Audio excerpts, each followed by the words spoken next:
दोस्तों आज हम बात करेंगे एक क्राइम थ्रिलर फिल्म के बारे में जो 2007 में बेस्ट पिक्चर का ऑस्कर जीत चुकी है। मैं बात कर रहा हूं 2006 में आई फिल्म द डिपार्टेड के बारे में। इसको डायरेक्ट किया है द ग्रेट मार्टिन स्कोर्सेसी ने और इसमें मेन लीड्स निभाए हैं Leonardo DiCaprio, Matt Damon, Jack Nicholson, Mark Wahlberg, Martin Sheen, Ray Winstone, vera फर्मिगा और एलेक बॉल्डविन ने। पहले मैं आपको इसकी पूरी कहानी समझाऊंगा, फिर थोड़ी बात करेंगे इसके टाइटल के बारे में और आखिर में इसकी एंडिंग से जुड़े हर सवाल का जवाब जानने की कोशिश करेंगे। ये सब जानने के लिए इस वीडियो को एंड तक देखिएगा। मेरी हमेशा कोशिश रहती है कि मैं आपको फॉरेन सिनेमा की उन मूवीज़ के बारे में जानकारी दूं जो शायद आपको कहीं और ना मिले, इसलिए ऐसी ही और दिलचस्प मूवीज़ के बारे में जानने के लिए इस चैनल को सब्सक्राइब करके बेल आइकन को ज़रूर दबा दीजिए। तो चलिए वीडियो शुरू करते हैं। हेलो दोस्तों, मेरा नाम है अमन और आप देख रहे हैं सिनेमैटिक ज्ञान। Let's get started.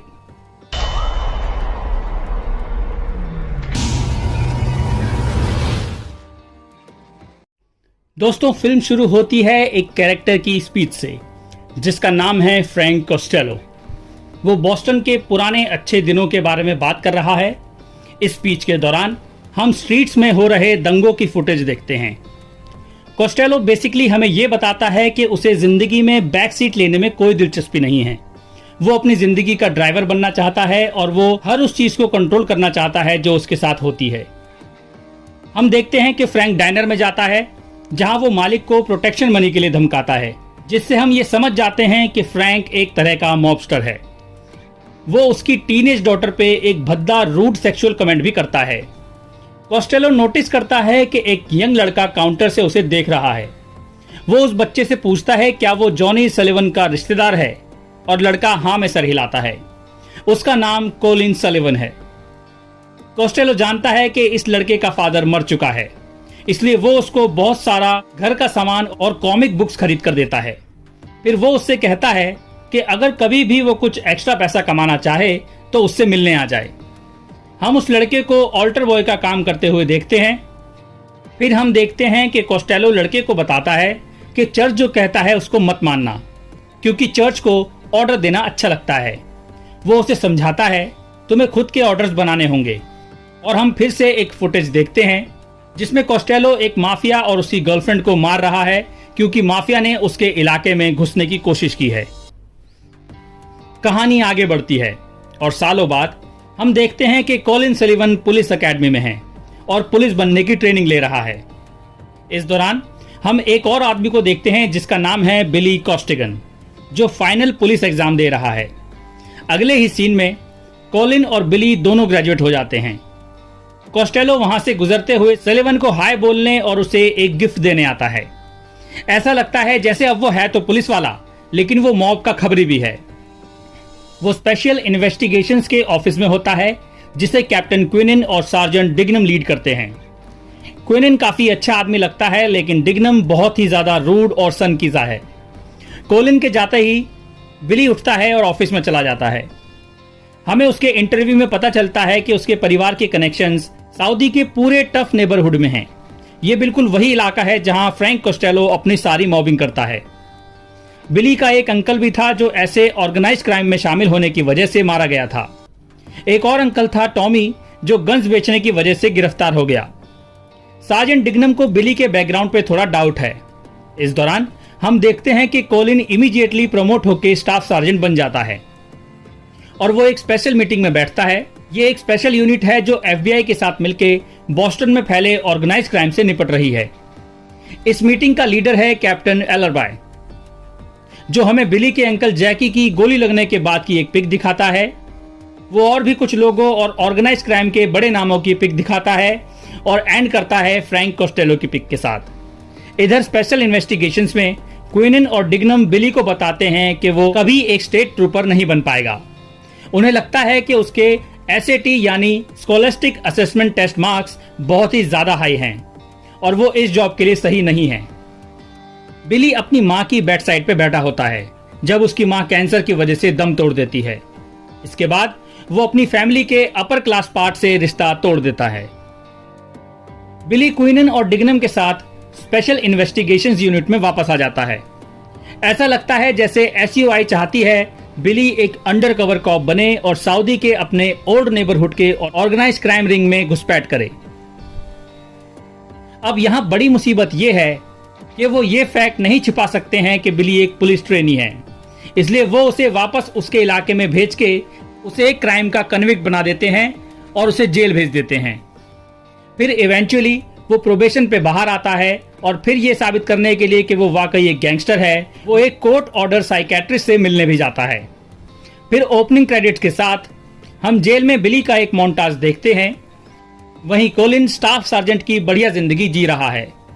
Billy jail से बाहर आ जाता है और सऊदी के अपने कजन के साथ ड्रग डील्स करने लगता है। उसका कजन ये बात सिखाता है कि जो वो लोग कर रहे हैं उन्हें ये कोस्टेलो के इलाके के नजदीक नहीं करना चाहिए। बिली एक बार में हैंग आउट कर रहा होता है जब उसका कजन शॉन उसे फ्रैंक कोस्टेलो के आदमियों से इंट्रोड्यूस करवाता है। इन लोगों को बिली का अंकल जैकी अच्छी तरह से याद है और वो उसकी डेथ के नाम का एक टोस्ट भी करते हैं, क्योंकि उसकी मौत उनके राइवल इटालियंस की वजह से हुई थी। इस दौरान बिली बार में क्रैनबेरी जूस ऑर्डर करता है और एक दूसरा आदमी उससे बदतमीजी से बात करता है, तो बिली उसके सर पे एक ग्लास एस्ट्रे मार देता है और उसे मारने की कोशिश करता है, पर मिस्टर फ्रेंच नाम का एक आदमी उसे पीछे से खींच लेता है। ये फ्रैंक कोस्टेलो का राइट हैंड मैन है। फ्रेंच बिली को उनका कानून समझाते हुए कहता है कि कुछ लोग हैं जिन्हें तुम मार सकते हो और कुछ हैं जिन्हें नहीं मार सकते, जैसे कि वो लोग जो मॉब से जुड़े हुए हैं। वो उसे ये भी कहता है कि उसे अपने कजन के साथ ड्रग डील्स का काम बंद करना होगा, नहीं तो उन्हें इसका खामियाजा भुगतना पड़ेगा। फ्रेंच ने बिली को सिर्फ इसलिए कुछ नहीं कहा क्योंकि वो बिली की फैमिली को अच्छी तरह जानता है और उन्हें पसंद भी करता है। बिली उसकी ड्रग डील्स वाली बात मान जाता है और मिस्टर फ्रेंच उसके लिए नया क्रैनबेरी जूस ऑर्डर करता है। फ्रेंच बिली से बदतमीजी करने वाले को कुछ और पंचेस मारता है और वहां से चला जाता है। पुलिस स्टेशन में एक स्टाफ मीटिंग में कैप्टन एल्बाई और सार्जेंट डिग्नम ये डिस्क्राइब करते हैं कि फ्रैंक कोस्टेलो ने कैसे माइक्रो प्रोसेसर्स की चोरी ऑर्गेनाइज की थी, जिन्हें वो चाइनीज को बेचने का प्लान कर रहा था। कॉप्स एक स्टिंग ऑपरेशन करना चाहते हैं जिससे वो कोस्टेलो को हमेशा हमेशा के लिए नीचे ला सकें। FBI ये जानना चाहती है कि डिग्नम की यूनिट से इस वक्त क्या कोई कोस्टेलो के साथ अंडरकवर में है, पर डिग्नम इसका सीधा जवाब नहीं देता क्योंकि वो अपने खबरियों की प्रोटेक्शन करना चाहता है।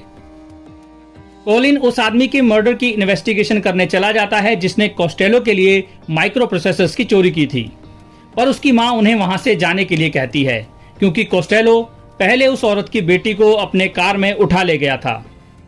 इस पॉइंट पे कोलिन ये भी नोटिस करता है कि कुछ गाड़ियां कोस्टेलो की कार का पीछा कर रही हैं।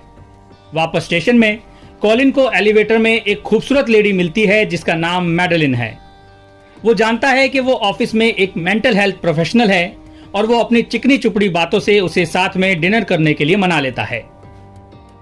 मैडेलिन के जाने के बाद कोलिन को फ्रैंक कोस्टेलो का कॉल आता है।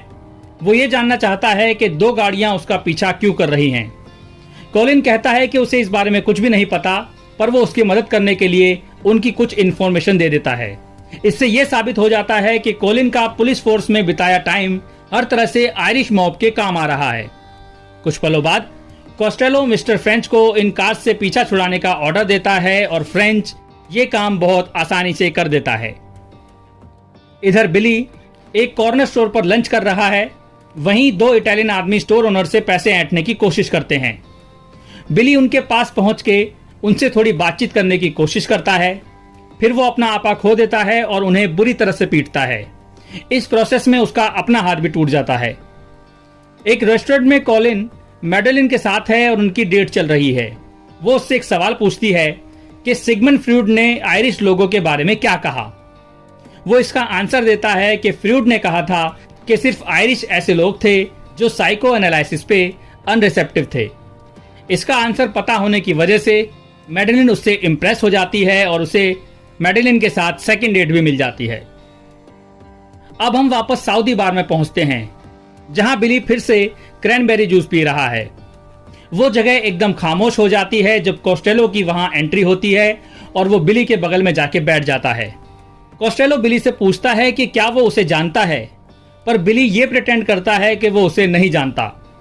कोस्टेलो फिर उसे बताता है कि वो वही आदमी है जो सऊदी नेबरहुड चलाता है। कोस्टेलो एक शॉट पीता है और बिली को साथ में बैकरूम चलने के लिए कहता है। वहां जाते जाते कोस्टेलो एक्सप्लेन करता है कि कैसे माफिया उसके इलाके में सेंध लगाने की कोशिश करते रहते हैं। वो इससे तंग आ गया है। वो बिली को यह भी समझाता है कि जिन 2 लोगों को उसने कन्वीनियंस स्टोर में पीटा था वो माफिया ही थे और वो जल्द ही उसे मारने के लिए वापस सऊदी आएंगे और जो इकलौता आदमी उन्हें रोक सकता है वो है फ्रैंक कोस्टेलो। तो वो बिली से पूछता है कि क्या वो चाहता है कि कोस्टेलो उन्हें रोके। बिली यहाँ थोड़ा डम होने की एक्टिंग करता है, ये कहते हुए कि वो इस मसले को पर्सनली हैंडल कर सकता है। कोस्टेलो और फ्रेंच को लगता है कि वो नहीं समझ रहा कि 2 माफिया लोगों को मारना असल में कितना खतरनाक हो सकता है। जब मिस्टर फ्रेंच बिली के शूज उतरवाकर उसे सर्च कर रहा होता है तब कोस्टेलो उसके फादर का जिक्र करते हुए कहता है कि वो उसे जानता था। वो कहता है कि उसका फादर वाकई बड़ा बन सकता था, पर वो एक सच्ची और क्राइम फ्री जिंदगी जीने के लिए काफी जिद्दी था।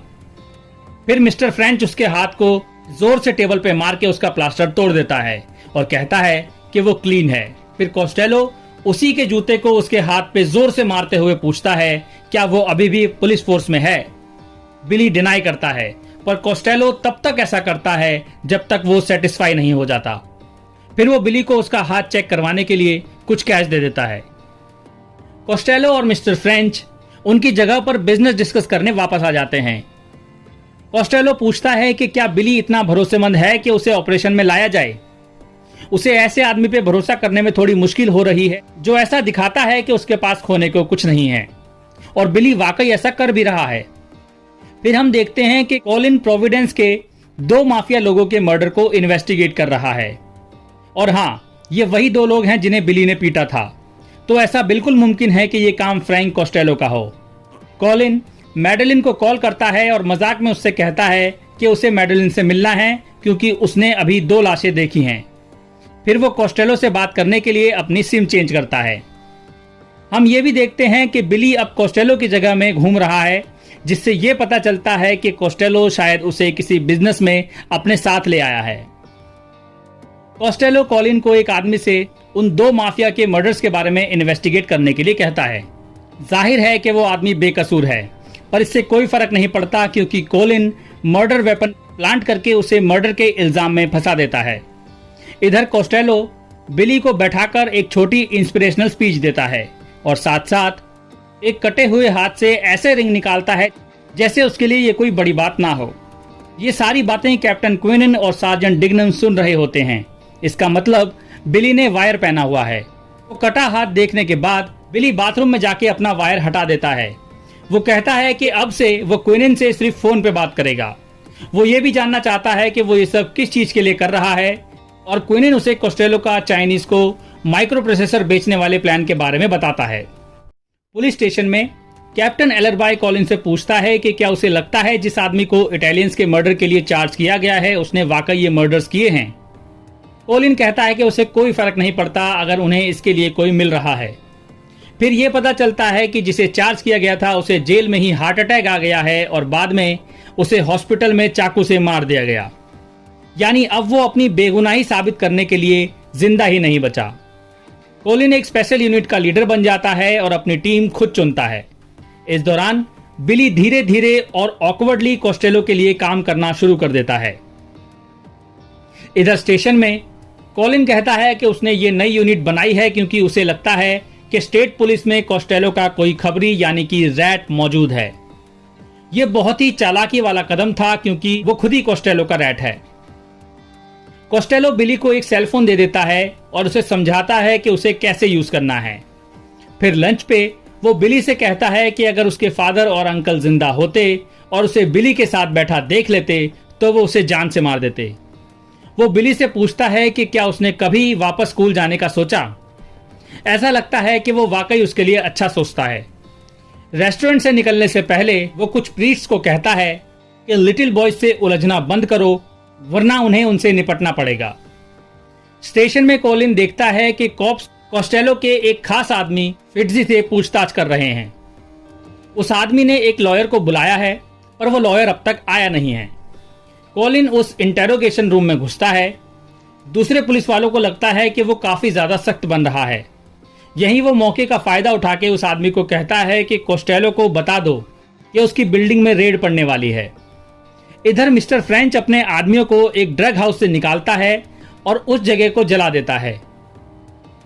इंटेरोगेशन रूम के बाहर कॉलिन लोगों को ऐसे दिखाता है जैसे उसे फिट्जी से कोई जरूरी इंफॉर्मेशन मिली है।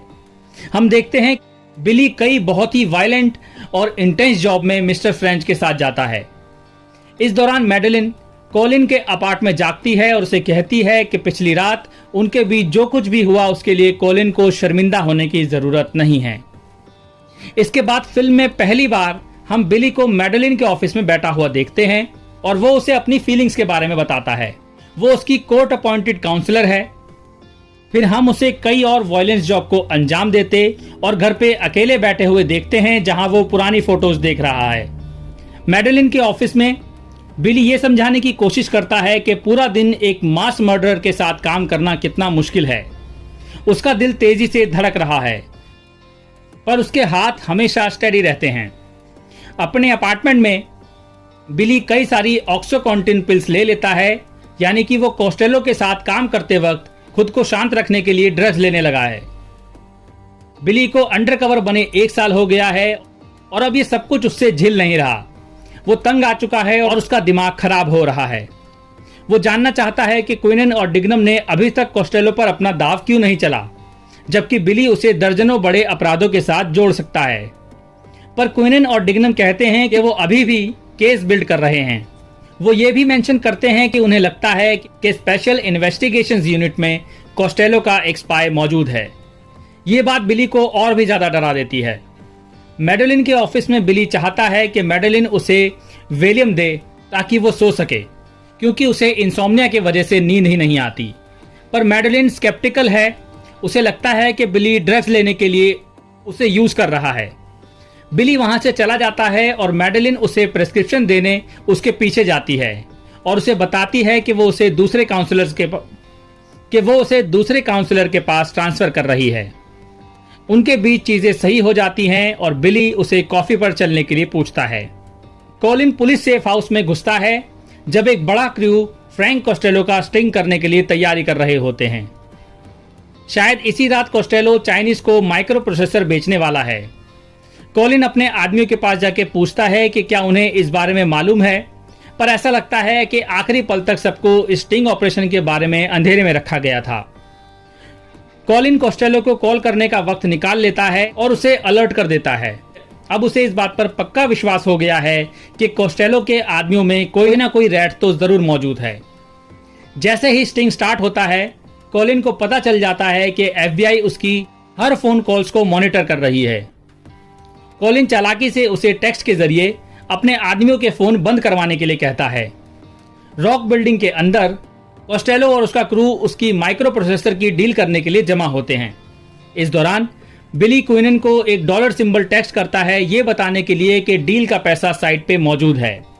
यहाँ एक सरप्राइज मूव के जरिए कोस्टेलो का क्रू और चाइनीज गैंग बिल्डिंग छोड़ के बोट में हार्बर की तरफ बढ़ते हैं। जब कॉप्स को इस बात का एहसास होता है, तब कैप्टन एलरबाई कैमरा गाइज में से एक को इनफ सर्वेलेंस कैमरास ना लगाने की वजह से पंच करता है। ऐसा लगता है कि कॉप्स कोस्टेलो को पकड़ने का सुनहरा मौका खो चुके हैं। कोस्टेलो बिली को अपने साथ एक रेस्टोरेंट में बुलाता है और उस पर इल्जाम लगाता है कि उसके ऑपरेशन में वही रैट है। थोड़ी चालाकी से बिली उसके दिमाग से ये बात हटाने की कोशिश करता है। वो बड़ा जुआ खेलता है और कोस्टेलो को धमकाते हुए कहता है कि अगर उसने फिर कभी उसे धमकाया या उसे रैट कहा तो वो कोस्टेलो का सर उड़ा देगा। कोस्टेलो अपनी गन निकालकर बिली के सर पर तान देता है।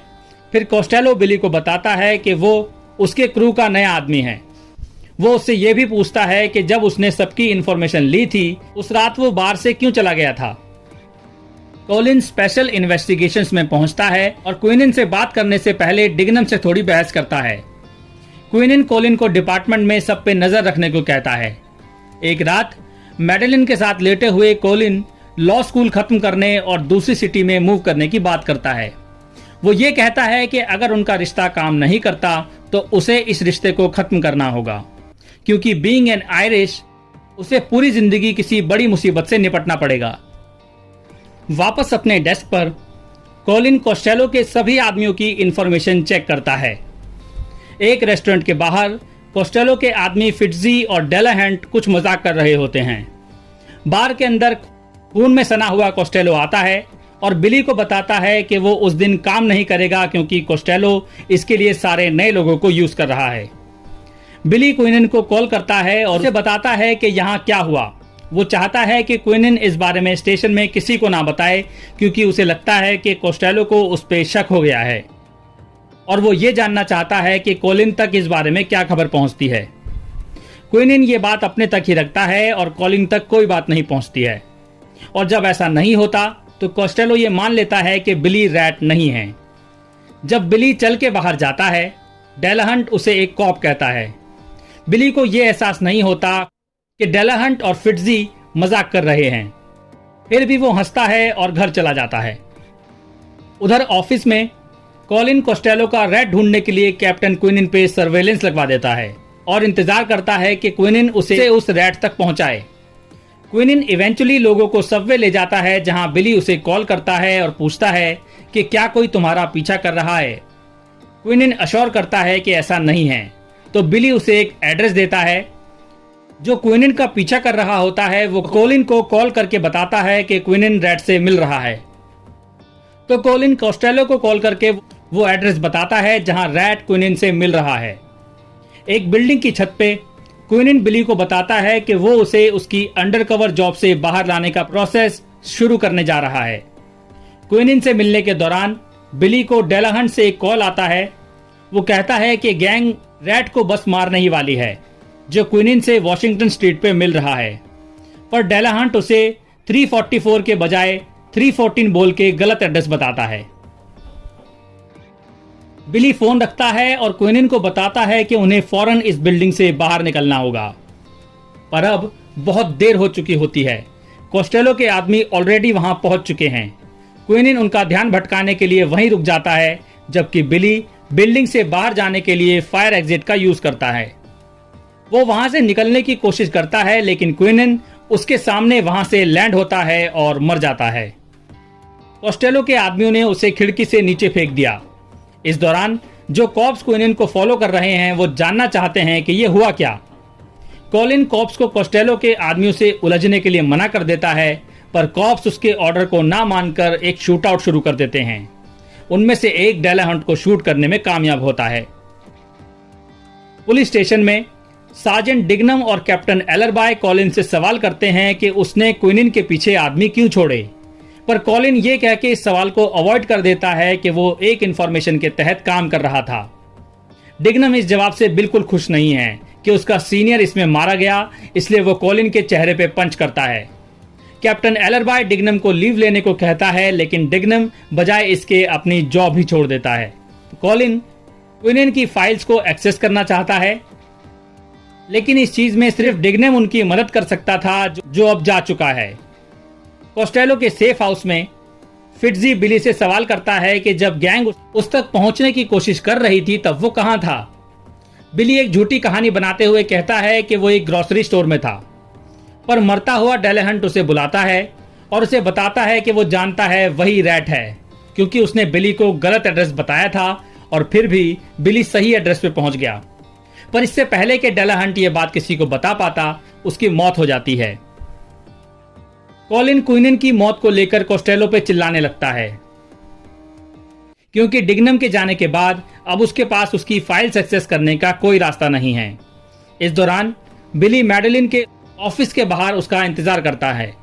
वो उसे बताती है कि अब वो उससे कोई रिश्ता नहीं रख सकती क्योंकि वो किसी और से शादी कर रही है। वो उससे माफी मांगती है और चली जाती है।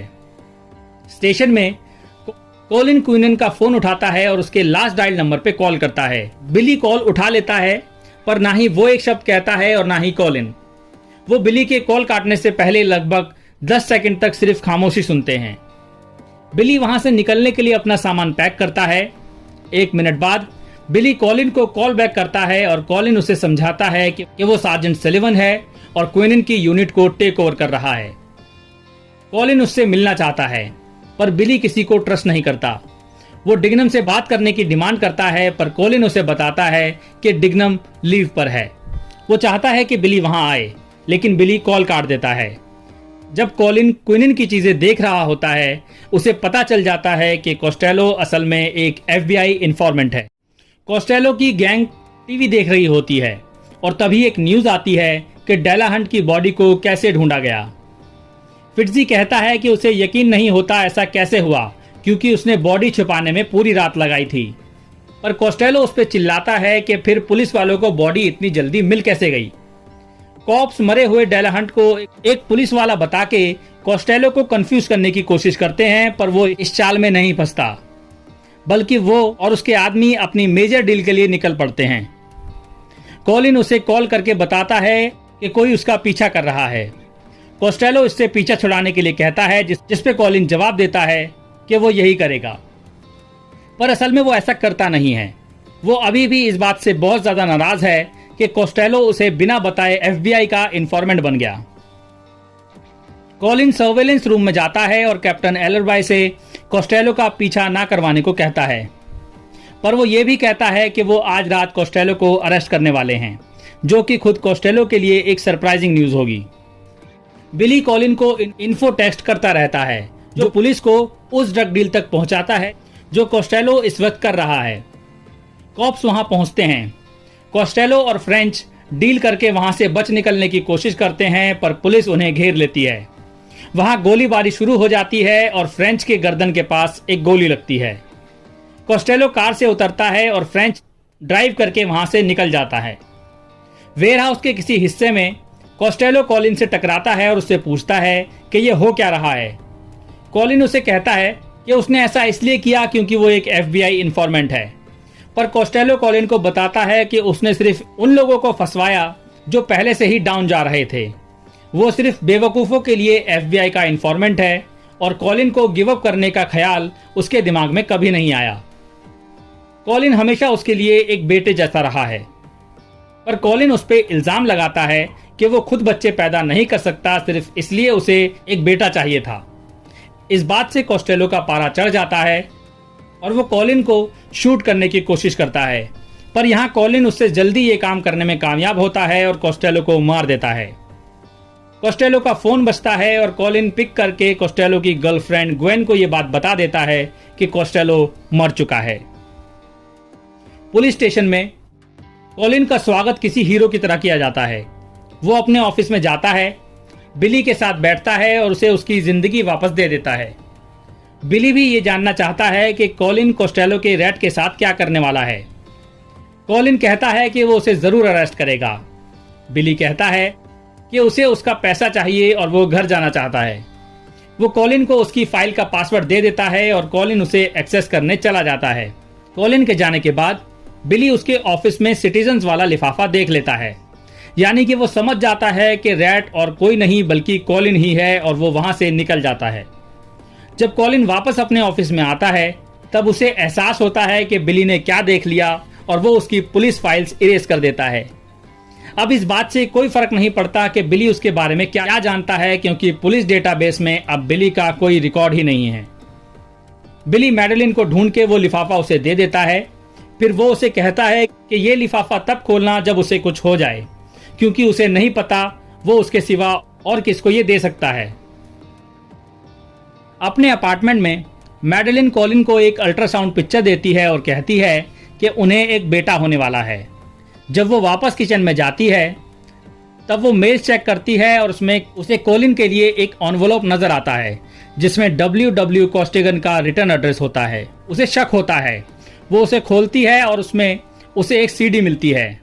वो हेडफोन लगा के CD प्ले करती है और वो कोस्टेलो और कॉलिन की टेप्ड कॉन्वर्सेशन सुन लेती है। ये पता चलता है कि कोस्टेलो इतना ज्यादा पैरानॉइड था कि वो लोगों के साथ अपनी सारी बातचीत रिकॉर्ड करता था। तो मैडेलिन कॉलिन की झूठी दुनिया के बारे में सब कुछ सुन लेती है। कॉलिन बिली को कॉल करता है और उसे बताता है कि कोस्टेलो का लॉयर सब कुछ लेके उसके पास आया था। हमें ये पता चलता है कि कोस्टेलो सबसे ज्यादा बिली पे भरोसा करता था। बिली कॉलिन के साथ उसी बिल्डिंग में एक मीटिंग तय करता है जहां क्विनिन की डेथ हुई थी। जब कॉलिन वहां पहुंचता है, बिली उस पर गन तान देता है और कहता है कि वो उसे अरेस्ट करने के लिए वापस पुलिस स्टेशन ले जाएगा। पर कॉलिन उसे बताता है कि वो ऐसा नहीं कर सकता क्योंकि फाइल अब खत्म हो चुकी है और अब कोई नहीं जानता कि वो वाकई एक पुलिस वाला है सिवाय डिग्नम के। बिली कहता है कि उसे इससे कोई फर्क नहीं पड़ता और वो उसे अरेस्ट तो करेगा ही। इस पॉइंट पे एक और पुलिस ऑफिसर वहां पहुंचता है और अपनी गन निकाल के बिली को कॉलिन से दूर होने का ऑर्डर देता है। बिली उसे एक्सप्लेन करने की कोशिश करता है कि वही कॉस्टेलो का रैट है। वो और दूसरा कॉप एक दूसरे को पुलिस एकेडमी की वजह से पहचान लेते हैं, पर फिर भी वो बिली को कॉलिन के साथ वहां से जाने नहीं दे सकता। बिली धीरे धीरे उल्टा चलते हुए कॉलिन के साथ एलिवेटर में पहुंच जाता है। वो फर्स्ट फ्लोर की तरफ बढ़ते हैं। वहीं दूसरा कॉप सीढ़ियों से नीचे उतरता है। एलिवेटर में कॉलिन बिली से उसे मारने के लिए कहता है, पर बिली सोचता है कि उसे अरेस्ट करना उसे मारने का ज्यादा बेहतर तरीका है सिंबॉलिक वे में। अब यहां आता है वो पार्ट जो लोगों को सबसे ज्यादा हैरान करता है। एलिवेटर का दरवाजा खुलता है और कॉलिन के स्क्वाड का एक पुलिस वाला सीधा बिली के सर में गोली मारता है। फिर वो छत वाला कॉप सीढ़ियों से नीचे आता है और उसे भी वही मारता है जिसने बिली को मारा। वो कॉलिन को बताता है कि शुरू से ही पुलिस फोर्स में कॉस्टेलो के लिए 2 अलग कॉप्स काम कर रहे थे। फिर जैसे ही कॉलिन के हाथ में गन आती है वो इस आदमी को शूट कर देता है। यहाँ 3 लोगों की मौत होती है और सिर्फ कॉलिन जिंदा बचता है। एक पुलिस क्लीनअप क्रू वहां पहुंचता है और कॉलिन बताता है कि बिली और बाकी पुलिस वालों की मौत कैसे हुई। वो बताता है कि बिली एक अंडरकवर कॉप था, इसलिए बिली को एक स्टेट फ्यूनरल मिलता है। मैडलिन फ्यूनरल में जाती है और बिली के लिए रोती है। फिर वो कॉलिन को इल्जाम भरी नजरों से घूरते हुए बिना कुछ कहे वहां से निकल जाती है। कॉलिन अकेले अपने अपार्टमेंट में वापस आता है और देखता है कि डिग्नम वहां पहले से ही मौजूद है। उसने पैरों में और पूरी बॉडी पे प्लास्टिक पहनी हुई है। डिग्नम कॉलिन के सर में गोली मारता है और बिना किसी सबूत के वहां से निकल जाता है। आखिरी शॉट में हमें कॉलिन के अपार्टमेंट की बैल्कनी दिखाई जाती है, जिसमें golden dome of state house के साथ साथ एक भागता हुआ रैट दिखाया जाता है और फिल्म खत्म हो जाती है। चलिए दोस्तों, अब बात करते हैं इस फिल्म के टाइटल के बारे में। एक ऐसी मूवी जिसमें लगभग हर मेन किरदार मर जाता है, उसके लिए द डिपार्टेड एक बहुत ही सटीक टाइटल है। ऑफ कोर्स मूवी के एंड से पहले हमें ये नहीं पता होता कि ये लोग मरने वाले हैं, इसलिए हम ज्यादातर मूवी ये सोचते हुए देखते हैं कि द डिपार्टेड असल में डेड के लिए की जाने वाली कैथोलिक प्रेयर का रेफरेंस है, जिसमें प्रीस्ट कहता है, and may the souls of all the faithful departed through the mercy of God rest in peace. इसलिए ये टाइटल डबल पर्पस दिखाता है। ये हमें मूवी की आयरिश कैथोलिक थीम के साथ साथ ये भी समझा देता है कि एंड से पहले यहाँ कुछ डेथ्स होने वाली हैं। इन सब चीजों के अलावा ये टाइटल एक और चीज को बहुत ही अच्छी तरह से कन्वे करता है कि कैसे यहाँ कैरेक्टर्स अक्सर उन कैरेक्टर्स से इन्फ्लुएंस्ड होते हैं जिनसे हम फिल्म में कभी मिलते ही नहीं हैं, क्योंकि वो पहले ही मर चुके हैं। जैसे कि बिली अभी भी अपने मरे हुए फादर के सच्ची लाइफ जीने के एफर्ट से मोटिवेटेड है, जबकि कॉस्टेलो बिली को मेनली उसके डेड अंकल जैकी की वजह से रिस्पेक्ट करता है, जो कि उन दिनों में कॉस्टेलो का बेस्ट लिeutenant हुआ करता था। चलिए दोस्तों, टाइटल के बाद अब बात करते हैं इस फिल्म की सबसे खास चीज के बारे में, और वो है इसकी एंडिंग। सबसे पहले हम इसकी एंडिंग से जुड़े कुछ सवालों के जवाब जानने की कोशिश करेंगे और एंड में बात करेंगे इसके कंक्लूजन के बारे में।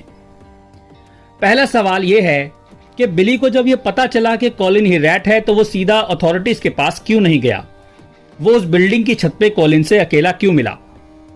तो ऐसा इसलिए हुआ क्योंकि सोसाइटी की नजरों में वो अब भी एक लो रैंक का मॉबस्टर था। सिर्फ 2 लोग मॉब में उसके अंडरकवर असाइनमेंट के बारे में जानते थे, जिसमें से एक मर चुका है और दूसरा सस्पेंडेड है, और जो फाइल उसके इस ऑपरेशन का प्रूफ थी और उसकी आइडेंटिटी स्टोर करके रख सकती थी, अब वो डिलीट हो चुकी है। बिली एक अच्छा इंसान है जो बुरे बनने की एक्टिंग करके एक मॉब बॉस को गिराना चाहता है, जबकि कॉलिन एक क्रिमिनल है जो एक अच्छा डिटेक्टिव होने का नाटक कर रहा है। फिर भी बिली लगातार मॉरल डिलेमा से जूझता रहता है और मानसिक संतुलन खो रहा है, जबकि कॉलिन को उसके झूठ और मैनिपुलेशंस के लिए रिवॉर्ड्स मिलते जाते हैं। अपनी पहचान को वापस पाने और एक नॉर्मल जिंदगी जीने के लिए बिली को कॉलिन का पर्दाफाश करना ही था और दुनिया को यह दिखाना भी था कि वही हमेशा से रैट था। लेकिन जैसे ही वो कामयाब होने वाला होता है, कॉस्टेलो का दूसरा रैट उसे मार देता है। यही उसके कैरेक्टर की ट्रेजेडी है। ऐसी क्रूएल और बेरहम दुनिया में जहां कॉलिन जैसे झूठे और धोखा देने वाले टॉप पर होते हैं, वहां सही चीज करना बहुत ही ज्यादा खतरनाक होता है। दूसरा सवाल बहुत बड़ा है, एंडिंग में मैडलिन का क्या रोल है और डिग्नम ने कॉलिन को क्यों मारा? पूरी फिल्म के दौरान बिली और कॉलिन के बीच कुछ छोटे डिसेप्शन चलते रहते हैं। दोनों को डॉक्टर मैडलिन पसंद आती है। पहले वो कॉलिन के साथ होती है, पर उनका रिलेशन थोड़ा डगमगा जाता है जब बिली से उसका अफेयर शुरू होता है। मैडलिन को कॉलिन और कॉस्टेलो के बीच का बिजनेस कनेक्शन पता चल जाता है उनकी कॉल रिकॉर्डिंग्स के जरिए। अब उसने ऑफ स्क्रीन इन रिकॉर्डिंग्स के साथ क्या किया, फिल्म के एंड में इसे समझना थोड़ा सा मुश्किल है। ऐसे सबूत बहुत पावरफुल होते हैं और इन्हें फौरन पुलिस के पास ले जाना चाहिए। तो हम ये मान सकते हैं कि मैडलिन ने भी बिली के फ्यूनरल के बाद ऐसा ही किया हो। उसको स्टेशन ले जाने का मतलब डिग्नम को वो सब दे देना है जिससे वो हमेशा हमेशा के लिए कॉलिन का खात्मा कर सके। वो कोस्टेलो का रैट होने के साथ साथ बिली और कैप्टन क्विनन की मौत का जिम्मेदार भी था, और यही वजह थी कि डिग्नम ने आखिर में इनका बदला लेने के लिए सीधा कॉलिन के सर में गोली मार दी थी। इसके अलावा इसका कोई और रीजन होना जायज नजर नहीं आता। तीसरा सवाल ऐसा है जो कुछ लोगों के जहन में अक्सर आता है, और वो ये है कि क्या डिग्नम भी एक रैट था। कॉलिन को शूट करने से पहले हम डिग्नम के चेहरे में भरा गुस्सा देख सकते हैं। इसका मतलब यह कुछ पर्सनल था। जैसा कि मैंने कहा, वो वहां बिली और क्विनन की मौत का बदला लेने आया था। अगर डिग्नम एक रैट होता और उसे लूज एंड्स और पोटेंशियल थ्रेट्स को खत्म करने का काम सौंपा गया होता तो वो ज्यादा हेजिटेट नहीं करता। कॉलिन का लास्ट वर्ड था ओके, और इससे बात का सेंस और भी ज्यादा बढ़ जाता है क्योंकि वो आखिरकार पकड़ा गया। अगर कॉलिन ये सस्पेक्ट कर लेता कि डिग्नम भी एक रैट है तो वो ओके कहने की बजाय अपनी जिंदगी की भीख मांगता। यहां हमें एक डायरेक्टर और राइटर के नजरिए से देखना होगा। रैट्स के साथ फिल्म कंफ्यूजिंग हो सकती है, पर यह कंफ्यूजन के साथ खत्म नहीं हो सकती। और हां, एक चीज और है, यहां बिली के लेटर लिखने और मैडलिन को सब पता चलने के पूरे सीन्स हैं। इसका मतलब कॉलिन को इवेंचुअली पकड़े जाना ही था, और इस बात में कोई कंफ्यूजन नहीं है। चौथा सवाल, golden dome of state house को लास्ट शॉट में दिखाना क्या सिंबलाइज करता है। ये गोल्डन डोम कॉलिन के एक पावरफुल आदमी बनने के सपनों को सिंबलाइज करता है। कॉस्टेलो ने हमेशा से उसे बड़े एम्बिशन रखना सिखाया था, और कॉलिन ने इस एम्बिशन को नॉन क्रिमिनल वर्ल्ड की तरफ मोड़ दिया। फिर भी जब उसका दोस्त बैरिगन उसे गोल्डन डोम ऑफ स्टेट को निहारते हुए देखता है तो वो फौरन उसकी सोच को समझ जाता है और कहता है कि तुम क्या देख रहे हो, भूल जाओ इसे। तुम्हारे फादर सिर्फ एक जेनेटर थे और उनका बेटा सिर्फ एक पुलिस वाला है। दूसरे शब्दों में कहें तो कॉलिन ने भले ही यहां तक पहुंचने के लिए बहुत कुछ किया है, लेकिन उसका दोस्त सोचता है कि उसे पता होना चाहिए कि कहां रुकना है। कॉलिन की अपार्टमेंट की चॉइस से यह साफ हो जाता है कि वो नहीं जानता कि कब रुकना है, क्योंकि वो स्पेसिफिकली ऐसी जगह चुनता है जहां से स्टेट हाउस का बेहतरीन व्यू हो। जैसे कि उसका रियल्टर भी कहता है कि यहां से द स्टेट हाउस का अच्छा व्यू है, आप देख सकते हैं। मतलब अगर आप यहां मूव इन करते हैं तो आप ट्यूसडे तक एक अपर क्लास इंसान बन जाओगे। अपने दिल में कॉलिन का सपना था हमेशा नई ऊंचाई को छूते रहना। वो इसके लिए काफी समझदार भी था। उसकी सिर्फ एक दिक्कत थी कि वो कोस्टेलो के साथ अपने रिश्ते की वजह से क्रिमिनल वर्ल्ड से जुड़ा हुआ था, और यही रिलेशनशिप उसकी मौत का रीजन भी बना। ये काफी गहन और डीप एंडिंग थी। पांचवा सवाल, खिड़की से रैट यानी चूहा गुजरने का क्या मतलब है। गोल्डन डोम के साथ साथ हमें खिड़की में एक असली रैट यानी चूहे को भागते हुए दिखाया जाता है। हम जानते हैं कि एक larger organised crime versus law enforcement plotline के अलावा इस मूवी का कोर था दो रैट्स, बिली और कॉलिन की कहानी। एक मॉब में रहकर पुलिस की मदद करता है और दूसरा पुलिस में रहकर मॉब की मदद करता है। एंड में दोनों मारे जाते हैं, भले ही वो किसी को भी रिप्रेजेंट कर रहे हों, पर उनकी मेथोडोलॉजी सेम ही थी। ये फाइनल शॉट हमें इसी पॉइंट पे लाकर खड़ा कर देता है। इसके अलावा अगर हम इसे कॉलिन के पॉइंट ऑफ व्यू से समझें तो ये समझ में आता है कि कॉलिन अगर क्राइम और वायलेंस के रैट लाइक वर्ल्ड में शामिल नहीं होता तो वो अपनी जिंदगी में बहुत कुछ कर सकता था। अब आते हैं इस फिल्म के कंक्लूजन पर। इस सब का मतलब आखिर है क्या। जैसा कि हमने बात की कि इसकी एंडिंग से बहुत ज्यादा लोग खुश नहीं थे और कुछ खुश भी थे, पर लोगों में ज्यादा गुस्सा इस बात को लेकर था कि बिली कॉस्टिगन अचानक और इतनी आसानी से कैसे मर जाता है। और यह बात कितनी अजीब है कि कॉलिन फिल्म के इतने बड़े शूटआउट से बच निकलने में कामयाब होता है सिर्फ अपने अपार्टमेंट में सार्जेंट डिग्नम के हाथों मरने के लिए। शायद इस फिल्म की एंडिंग हमें बताती है कि जुर्म की दुनिया खतरनाक और अनएक्सपेक्टेड है। अगर इस फिल्म को असल जिंदगी से जोड़कर समझें तो हम जानते हैं कि लोग कभी भी मर सकते हैं। वायलेंस खराब और अच्छे दोनों लोगों के ही साथ होता है और हमें इस इर्रेगुलरिटी पर गुस्सा आना चाहिए। लेकिन जब यही फैक्ट मूवीज में इस्तेमाल किए जाते हैं तो हमें ओवरवेल्म सा महसूस होता है। मूवी में आमतौर पर हम चाहते हैं कि अच्छा आदमी जीते और बुरा हारे, पर इस फिल्म के कॉन्टेक्स्ट में ये कहना गलत नहीं होगा कि इसमें सभी हारे हैं और ये हमारे सामने यही कड़वी सच्चाई पेश करती है। तो दोस्तों, ये था द डिपार्टेड का एक्सप्लेनेशन। आई होप आपको अब ये मूवी ज़्यादा बेहतर तरीके से समझ आ गई होगी और मैं उम्मीद करता हूँ कि आपको ये वीडियो अच्छी लगी होगी। अगर अच्छी लगी है तो इसको लाइक कीजिए। अगर आपके कुछ सवाल या ओपिनियंस है तो उन्हें कमेंट सेक्शन में शेयर कीजिए। इस वीडियो को शेयर कीजिए। मैं मिलता हूँ आपसे अगले वीडियो में। Thanks for watching. Bye bye.